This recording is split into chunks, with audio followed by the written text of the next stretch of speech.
So you have your trusty tarot deck and you're really excited to get into using it.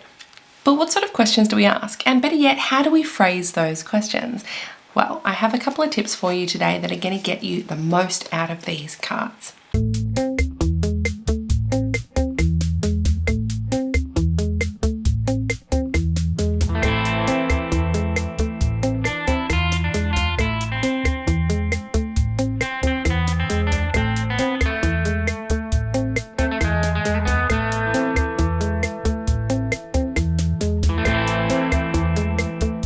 If you're new to my channel, I'm Hana the Suburban Witch, an intuitive tarot reader and astrologer. I love bringing you all my witchy content on YouTube.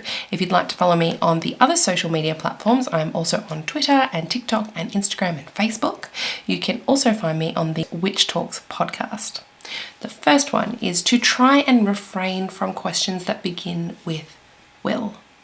A will question such as, will this happen? Will I find this? Will this happen?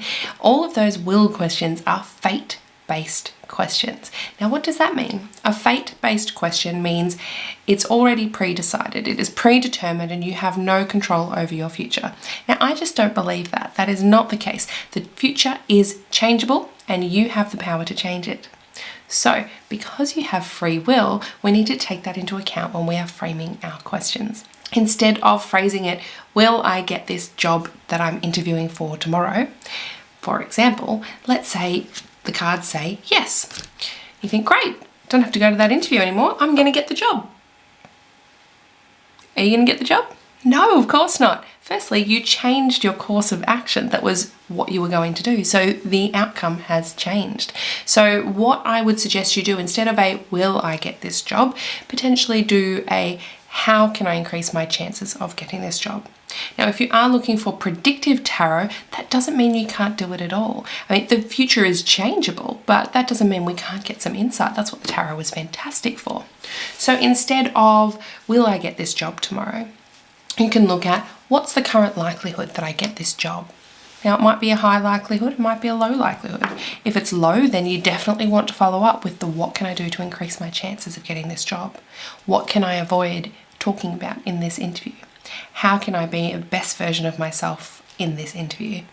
Those sorts of questions are going to give you a lot more. Now, another example is when you're asking this will I or won't I, if you were to get, will I get this job tomorrow? And you got to know, how are you going to feel? It's not going to feel very good.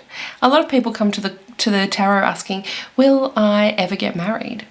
How would it feel to get a no to that? That's not a very nice one. So we don't really want that. That gives you a solid black wall. You're going to close up and you're, all right, it's all done with then, right? Instead, if you change it to how can I attract a partner? How can I increase my chances of finding true love and getting married? These are things that are going to give you action steps to be able to go forward. Another struggle that I see, especially with people who are new to the tarot, is with your daily draws. So you might be asking a question every day. A lot of the time it's what can I focus on? What can I expect to come through today? And that gets a little tiring if you're doing it every single day. Now, I want to give you the advice that you don't have to ask a question. Simply see what the cards come up with. You can just pull a card and just read it and not give it any form of context and see how that feels. It's okay to play with it, especially if you're just starting out. A good thing to keep in mind is the tarot can deal with your mental health. It can deal with your physical health. It can deal with your physical surroundings. It can deal with so many different things. It is a fantastic tool. Don't let it just be about the day or things that are going to happen. You can look into different areas. So what do I need to include in my spiritual practice today? Pull a card for that. What can I do to improve my work-life balance? How can I reduce my anxiety levels? How can I best support my friend?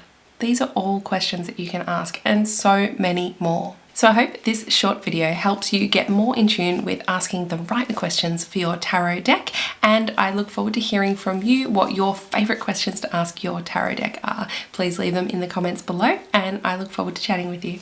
Bye for now.